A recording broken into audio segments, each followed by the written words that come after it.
नमस्कार। नमस्कार सर। क्या नाम है आपका? सपना चौधरी। सपना जी, कहाँ से हैं आप? संबल यूपी से आई सर मैं। संत रामपाल जी महाराज से नाम दीक्षा लेने से पहले आप क्या भक्ति साधना करते थे? मैं शंकर भगवान की पूजा करती थी, बहुत ज़्यादा मंदिरों में जाती थी। और हमारे गांव में एक शंकर जी का मंदिर था, मैं वहाँ बहुत जाती थी। और मेरा मन मतलब मैं बहुत ज़्यादा सबसे बड़ा भगवान मैं शंकर भगवान को ही मानती थी, उन्हें ही अपना इष्ट देव मानती थी। और मैं कम से कम मैंने 10-15 साल शंकर भगवान की पूजा की। और मेरी शादी हुई तो वहाँ भी सभी लोग शंकर भगवान के पुजारी थे। सब लोग, हमारे जो हस्बैंड है वो भी शंकर भगवान की पूजा करते थे, जो हमारे हस्बैंड के पिताजी वो भी शंकर भगवान की पूजा करते थे। सभी शंकर भगवान को मानते थे। एक बात बताइए सपना जी, जब आप शंकर भगवान की पूजा कर ही रहे थे तो फिर आपको संत रामपाल जी महाराज जी से नाम दीक्षा लेने की क्या जरूरत थी? जी, एक दिन ऐसा हुआ, मेरे जो बड़ी वाली सिस्टर है वो जो है मैके में आई हुई थी, मैं भी अपने घर गई थी। तो वो कह रही थी कि बोले तूने सारी जिंदगी शंकर भगवान पे वो कर दी, ने पूजा करी, उनकी शंकर जी की पूजा करी, लेकिन तू दिमाग से भी टेंशन में रहती है और सारे कष्ट तुझे रहता है। ऐसा कर, संत रामपाल जी महाराज हैं, वो पूर्ण गुरु हैं और धरती पर आए हुए हैं हरियाणा में, ऐसा कर तू नाम दीक्षा ले ले। तो मैंने कहा मैं गुरु गुरु को नहीं मानती, मैं बहुत विरोध करने लगी उससे। मैंने आज तक कभी किसी को गुरु माना ही नहीं है, और मेरे तो भगवान शंकर भगवान ही है, मैं सिर्फ शंकर भगवान को ही मानती हूँ। बोले, मैंने वो भी मुझसे लड़ती है, मैंने भी विरोध किया। मैंने कहा नहीं, मैं नहीं मानूंगी गुरु गुरु को। और देखो वहाँ ऐसे होता है वैसा होता है, गुरु के इतने सारे गुरु हैं, और मैं तुम कह रही हो कि पूर्ण परमात्मा संत रामपाल जी महाराज हैं, तो ये पूर्ण परमात्मा कैसे? गुरु तो बहुत सारे हैं इस धरती पर। बोली ऐसा कर, मैं तुझसे बहस नहीं कर सकती, ऐसा कर तुम ये सत्संग सुनना शाम को। बोला ठीक है। मैं अपने घर गई तो मैंने कहा चलो देखते हैं। ये बार बार कहे जा रही थी, बोले पूर्ण परमात्मा है संत रामपाल जी महाराज, पूर्ण परमात्मा है। मैं देखती हूँ सत्संग में, सुनती हूँ क्या कैसा सत्संग है संत रामपाल जी महाराज का। तो मैंने जो है सत्संग चलाया, मैंने भगत जी, तो मैंने 15 दिन सत्संग सुना संत रामपाल जी महाराज का।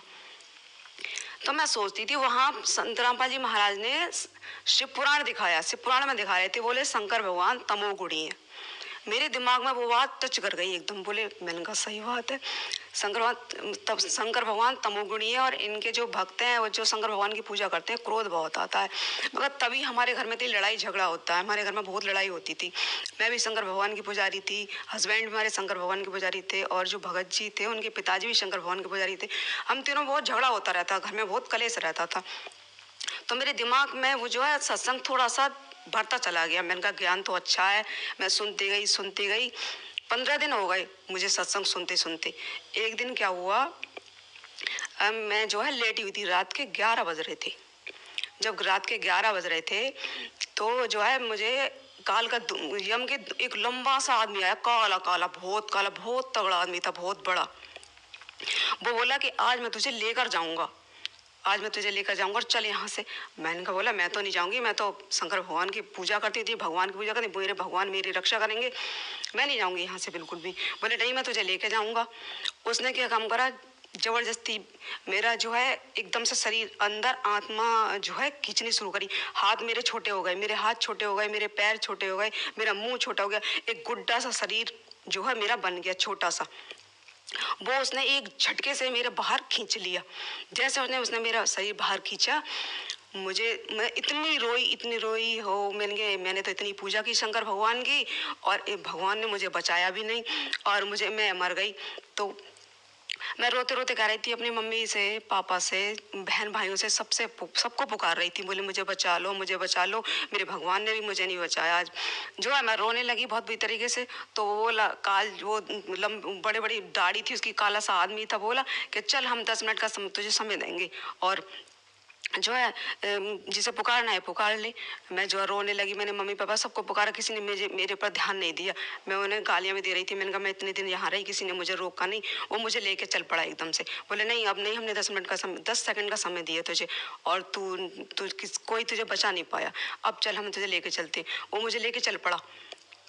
बहुत बड़ी बड़ी गुफाएं थी, गुफाओं में मिसाल लगी हुई थी, और मैं चले जा रही थी और रोए जा रही थी। फिर एक बहुत दूर जाके एक बहुत ऊंचा सा सिंहासन था, उस सिंहासन पे एक बहुत तगड़ा आदमी बैठा था। वो वहीं उसके दरबारियों ने मुझे रोक लिया बाहर से ही, बोला कि देखो ये एक आत्मा आई है, आज देखते हैं इसके साथ क्या होगा, क्या घटना घटेगी। मैं वहीं डर के मारे खड़ी हो गई एकदम से। तो बोला कि इसकी धर्म वो, मुझे बाद में पता चला कि वो धर्मराज था। वो काला-सा आदमी अब आदेश दे रहा था, कुछ बराबर में खड़े थे आदमियों को, बोले इसकी फाइल खोलो। उन्होंने बहुत बड़ी फाइल सी थी, जैसे एल्बम होती है ऐसी फाइल थी, वो खोली। उसने मेरे, जैसे मैंने जन्म लिया था, जन्म से लेके और जब तक मैं मरी थी, सारे कर्म के लेखा-जोखा मुझे पढ़ के सुना दिया। 1-2 बात ऐसी भी थी जो बोला कि मैंने मना कर दिया, बोले नहीं मैंने ऐसा नहीं किया है। तो जो तुरंत एकदम टीवी सा ऑन किया और मुझे दिखा दिया, मैं करते उसमें दिख गई, मैंने सिर नीचे झुका लिया। बोले ठीक है, इसको लेकर तपस्या पर ले उधर लेकर चलो। एक आग सी जल रही थी, गोल गोल तवा सा था, उस पर मुझे फेंक दिए, चारों तरफ से भाले लगा दिए। मेरे शरीर में इतनी जलन लग रही थी, इतनी जलन, मैं इतनी बुरी तरीके से चीख चीख कर रो रही थी, "हे भगवान मुझे बचा ले, मैंने क्या कितनी बड़ी गलती की, मैंने क्या कर दिया ऐसा, कितना कष्ट मुझे हो रहा है, कितनी परेशानी मुझे हो रही है।" जी मैं 10 मिनट में पूरा शरीर मेरे में आग ही निकलती रही, जलती रही, जलने पूरा शरीर मेरा जलने लगा, बहुत मैं रोती रही। उसके बाद में मेरे अचानक से मेरे शरीर में एकदम ठंडक सी महसूस होती है। जब मैं ठंडक सी महसूस होती है ना, तो पीछे से आवाज़ आई मेरी, बोले चल फूलों की बगिया में चल। इतने फूल, बहुत ज़्यादा फूल थे उस बगिया में। पीछे से आवाज़ आई मेरे, बोले चलो फूलों की बगिया में चलो। मैं फूलों की बगिया में गई। जैसे मैंने फूलों की बगिया में प्रवेश किया, मेरी आंखों के सामने इतनी तेज रोशनी से करोड़ों सूर्य चंद्रमा लगा दो, मेरी आंखें खुल नहीं रही थी, इतनी तेज प्रकाश था मेरी आंखों के सामने से। मेरी हिम्मत नहीं हो रही थी कि मैं आंखें उठा के देखूं, पर मैंने सोचा, मैंने कहा क्या चीज़ है ऐसी जिसने मुझे पीछे से आवाज़ लगाई और मेरे शरीर में पूरे में ठंडक महसूस हो गई, जैसे मैं आग लग रही थी ना, पूरा शरीर मेरा ठंडा हो गया। मेरे को कौन ऐसी चीज़ है, ये क्या चीज़ है? मैं आंखें खोल के देखती हूँ। जैसे ही मैंने आंखें तो खोली, तो संत रामपाल जी महाराज का चेहरा मुझे दिखाई दिया। मैं इतना रोई है परमात्मा, मैं आपकी तो खोज कर रही थी, आप इतने बड़े परमात्मा हो जिसने मैंने जिसका इतना बड़ा विरोध किया, मैंने संत रामपाल जी महाराज का इतना विरोध किया, लेकिन मालिक ने मुझे जीवन दान दिया है। दाता, मैं तो आपकी खोज कर रही थी, आप तो पूर्ण परमात्मा, वास्तव में ही पूर्ण परमात्मा हो। मैंने कितनी बड़ी भूल की, आपने मुझे जीवन दान दे दिया। तो संत रामपाल जी महाराज ने मुझे बोला, जा बेटा अब ऐसा करना, तू भक्ति करना, अब तू दृढ़ विश्वास के साथ भक्ति करना और ये दुनिया की बकवास मत करना बिल्कुल भी। और मैंने तुझे जीवन दान दिया, सिर्फ भक्ति के लिए दिया है। तूने भीख मांगी थी ना कि एक बार जीवन दान दे दो मुझे, एक बार जीवन दान दे दो, मैं भक्ति करूंगी। तो मैं आज से जीवन दान दिया है और जाके भक्ति करना। संत रामपाल जी महाराज ने मेरे शरीर को इतने आहिस्ते से छोड़ा, मेरे एकदम से शरीर में इतनी करंट सा लगा, मैं एकदम से घबरा गई। रात के 11 बजे से लेकर 1 बजे मुझे होश आया। जैसे मेरे संत रामपाल जी महाराज ने प्राणों को मेरे शरीर में प्रवेश किया, मैं उठकर बैठ गई एकदम से और मैं घबराई पूरी, इतनी तेज मुझे बुखार था, बहुत तेज बुखार था। फिर मैंने अपने हस्बैंड को जगाया, मैंने कहा उठो जल्दी से। बोले क्या हुआ? मैंने कहा मुझे जो है मैं मर गई थी। बोले हाँ मुझे भी एहसास है, क्योंकि मैंने जो है तेरे हाथ पैर हिलाए थे तो तेरा शरीर ऐसा था जैसे कोई आदमी अचेत हो जाता है ना। मैंने तुझे खूब हिलाया डोला, मैंने सोचा कि हो सकता है तू गहरी नींद में है। तो क्या हुआ? मैंने कहा मुझे तो, मैं मर गई थी ऐसे करके। संत रामपाल जी महाराज आए थे और उन्होंने काल मुझे लेके गया था। संत रामपाल जी महाराज ने मुझे फूलों की बगिया में ज्ञान दिया और बोले पर बेटी सद्भक्ति कर जाके, और तो मुझे मेरे प्राण को वापस करा और मुझे वहाँ लेके चलो, संत रामपाल जी महाराज के नाम दीक्षा केंद्र पर लेकर चलो, मुझे नाम दीक्षा लेनी है। बोले अरे तू तो क्या भाषा बोलने लगी, तू तो हमेशा संत रामपाल जी महाराज का विरोध करती थी। मैंने कहा नहीं विरोध, मुझे जानकारी नहीं थी, मुझे पता नहीं था कि ये पूर्ण परमात्मा है, ये भगवान है, मैंने इसलिए विरोध किया। मुझे नाम दीक्षा लेनी है, मुझे नाम दीक्षा दिला दो। तो मैं वहाँ गई और मैं नाम दीक्षा लेकर आई। सपना जी, जैसा कि आपने बताया कि आपको यम के दूध लेने के लिए आ गए और फिर आप धर्मराज के लोक में चले गए, लेकिन जिस तरीके से आपने बताया, इन चीज़ों में लोग विश्वास नहीं करते कि मृत्यु के बाद किसने देखा है। तो जो लोग इन बातों में विश्वास नहीं करते, उन लोगों को आप कैसे समझाएंगे कि संत रामपाल जी महाराज आपको मौत के मुंह में से निकाल के लेके आए हैं? कैसे विश्वास दिलाएंगे आप लोगों को? देखिए पहले मैं भी इस चीज़ों पे बिल्कुल भी विश्वास नहीं करती थी, बहुत विरोध करती थी कि ये कुछ नहीं होता है, मरने के बाद क्या होता है, कैसे होता है। इस पूरी पृथ्वी पर सिर्फ संत रामपाल जी महाराज ही हमारे प्राणों की रक्षा कर सकते हैं, अन्यथा कोई भी देवी देवता कितनी भी भक्ति कर लो, कोई भी बचा नहीं सकता हमें। क्योंकि जब मैंने इतनी भक्ति की, मुझे किसी ने नहीं बचाया। मुझे पूरी जिंदगी मैंने शंकर भगवान की इतनी भक्ति कर ली, कम से कम 10-15 साल मैंने शंकर भगवान की भक्ति की, उन्होंने मेरे प्राणों की रक्षा नहीं की। मैंने इतना पुकारा, सिर्फ संत रामपाल जी महाराज ने मेरे प्राणों को बचाया।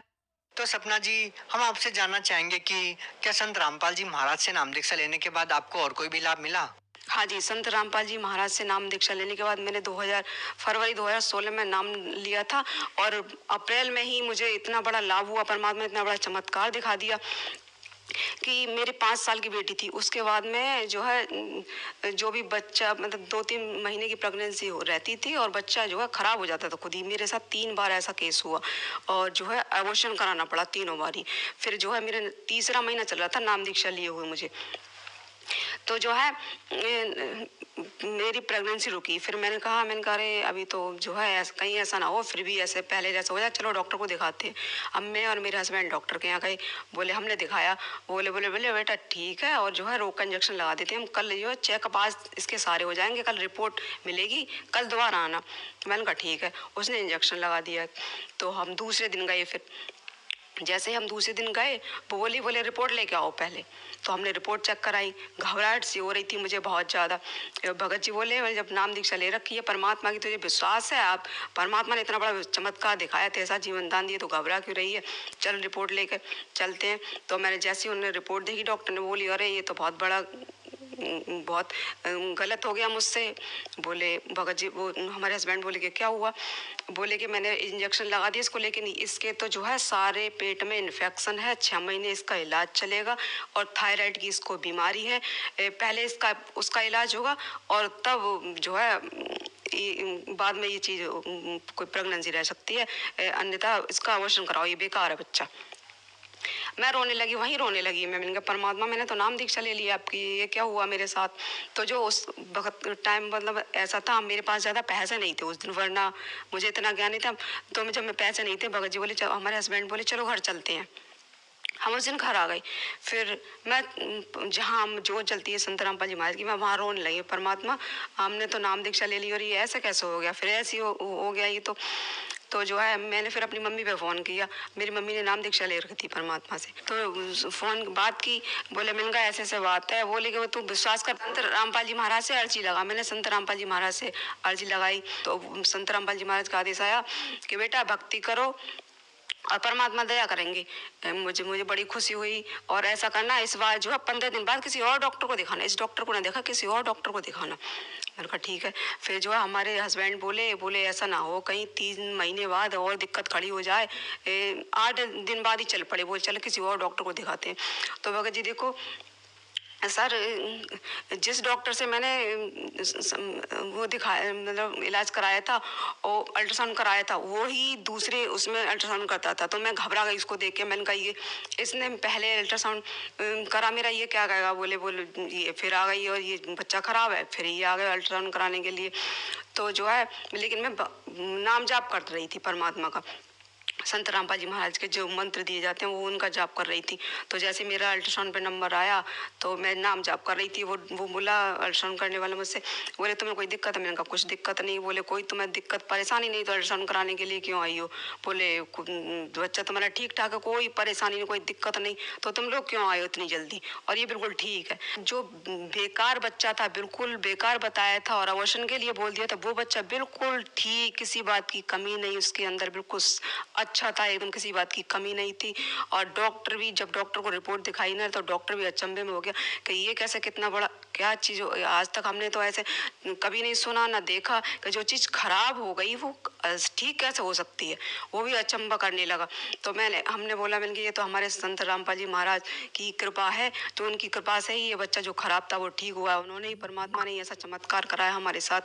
सर मुझे एक और लाभ मिला है, जो है मेरे गले में ना थायराइड की गांठ थी, वो 3-4 साल से जो है मेरे गले में दिक्कत करती थी। मैं खट्टी चीज़ नहीं खा पाती थी, कोई चीज़ खा नहीं पाती थी, वो मेरे गले में एकदम अटकती थी, तो बहुत बड़ी हो गई थी।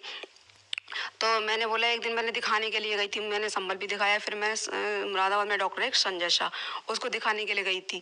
तो उन्होंने बोला कि ये गांठ ऐसे घुलेगी नहीं और ऐसा करना तो ऑपरेशन होगा, इसका ऑपरेशन ही एकमात्र इसका इलाज है। मेरी ऑपरेशन की डेट जो है डॉक्टर साहब ने दे रखी थी। तो जो है मेरी बीच में ट्रेनिंग आ गई थी, ट्रेनिंग की वजह से मैं ऑपरेशन के लिए जा नहीं पाई थी। तो कम से कम 7-8 दिन हो गए थे। संत रामपाल जी महाराज जो संध्या आरती बताते हैं ना, तो संध्या आरती मैं कर रही थी। तो संध्या आरती करते करते जो है मेरे जो ऐसा ऐसा महसूस हुआ जैसे किसी ने मेरी गांठ को अंदर से दबा दिया। मुझे खुद महसूस हुआ इस चीज़ को। फिर मैंने ध्यान नहीं दिया इस चीज़ पर, लेकिन मैं जो है परहेज़ नहीं किया मैंने। मैं खट्टी चीज़ भी खाती रही और ठंडी चीज़ भी खाती रही, जो मैं बिल्कुल नहीं खा पाती थी। ठंडी चीज़ खाते, खट्टी चीज़ खाते मेरे गले में बहुत बड़ी प्रॉब्लम खड़ी हो जाती थी। मेरा गला बंद हो जाता था। तो मैंने ध्यान दिया, मैंने कहा मैं ठंडी चीज़ भी खाती हूँ, मैं खट्टी चीज़ भी खाती हूँ, मुझे तकलीफ़ क्यों नहीं होती। तो मैंने जैसे अपने गले पे ध्यान दिया तो मुझे लगा, अरे ये तो संत रामपाल जी महाराज ने इतनी बड़ी कृपा कर दी, इतना बड़ा चमत्कार कर दिया मेरे साथ, जो मेरी गांठ को बिल्कुल बिना ऑपरेशन से पहले बिना ऑपरेशन के मेरी गांठ को बिल्कुल खोल दिया, बिल्कुल ठीक कर दिया। मुझे ऑपरेशन की ज़रूरत ही नहीं पड़ी, बिना ऑपरेशन के मेरी गांठ को ठीक कर दिया संत रामपाल जी महाराज ने। देखिए मेरे हस्बैंड पे जो है, तीसरा लाभ मुझे ये हुआ, मेरे हस्बैंड पे जो है 302 का केस लगा हुआ था। वो 2007 से चल रहा था और हमने जब नाम दीक्षा 2016 में ली तो जो है सितंबर 2016 में वो केस बिल्कुल फाइनल हो गया। इतना बड़ा लाभ संत रामपाल जी महाराज ने हमें दिया। तो सपना जी, जैसे कि आपने बताया कि संत रामपाल जी महाराज से नाम दीक्षा लेने के बाद आपको इतने बड़े बड़े लाभ मिले, तो हम आपसे ये जानना चाहेंगे कि पहले आप शिव भगवान की इतनी भक्ति करते थे, उनकी भक्ति करने के बाद आपको कोई विशेष लाभ नहीं मिला और संत रामपाल जी महाराज से नाम दीक्षा लेने के बाद आपको इतने सारे लाभ मिलने लगते हैं, तो इसके पीछे क्या कारण मानते हैं कि पहले जो साधनाएं आप कर रहे थे उन साधनाओं को करने के बाद आपको कोई लाभ नहीं मिला और संत रामपाल जी महाराज जी से नाम दीक्षा लेने के बाद आपको इतने सारे लाभ मिलने लगे? देखिए पहले जो मैं शंकर भगवान को बहुत मानती थी, तो मुझे पता नहीं था कि इनके ये भगवान है। मैंने सोचा, फिर मुझे संत रामपाल जी महाराज का मैंने सत्संग सुना, तब मुझे जानकारी हुई मनमानी भक्ति करने से कोई लाभ नहीं होता और ये मनमाना आचरण है, सारा शास्त्र विरुद्ध साधना है। मुझे जानकारी नहीं थी इस चीज़ की, लेकिन जब मैंने सत्संग सुना को मुझे जानकारी, संत रामपाल जी जो भक्ति देते हैं वो शास्त्र अनुकूल भक्ति देते हैं, जिसके बताई भक्ति विधि से इंसान को शारीरिक सुख होते हैं और आर्थिक सुख होते हैं और जो सबसे बड़ा लाभ तो मोक्ष का होता है, जो मुझे भी प्राप्त हुआ। आप भगत समाज को क्या संदेश देना चाहते हैं? भक्त समाज को बार बार आग्रह करना चाहती हूँ, विनती करना चाहती हूँ भक्त समाज से कि देखो, जब मैंने शंकर भगवान की इतनी भक्ति की तो मेरे प्राण की रक्षा नहीं कर पाए शंकर भगवान। तो जो है आप जितने भी देवी देवताओं की भक्ति करते हैं ना, कोई भी बचाने वाला नहीं है इस धरती पर। सिर्फ संत रामपाल जी महाराज ही सबके जीवन की रक्षा कर सकते हैं। वही पूर्ण परमात्मा इस धरती पर अवतार के रूप, कबीर साहब के अवतार के रूप में आए हैं परमात्मा। संत रामपाल जी महाराज से नाम दीक्षा लो और अपने कष्टों का निवारण कराओ।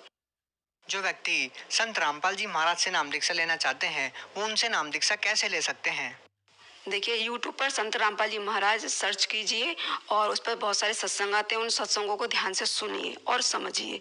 फिर उन पर नीचे कॉन्टैक्ट नंबर दिए हुए थे, उन कॉन्टैक्ट नंबर पर बात करिए और अपने नज़दीकी नामदान केंद्र से नाम दीक्षा लेकर आप नाम दीक्षा ले सकते हैं। जी धन्यवाद। सत्संग।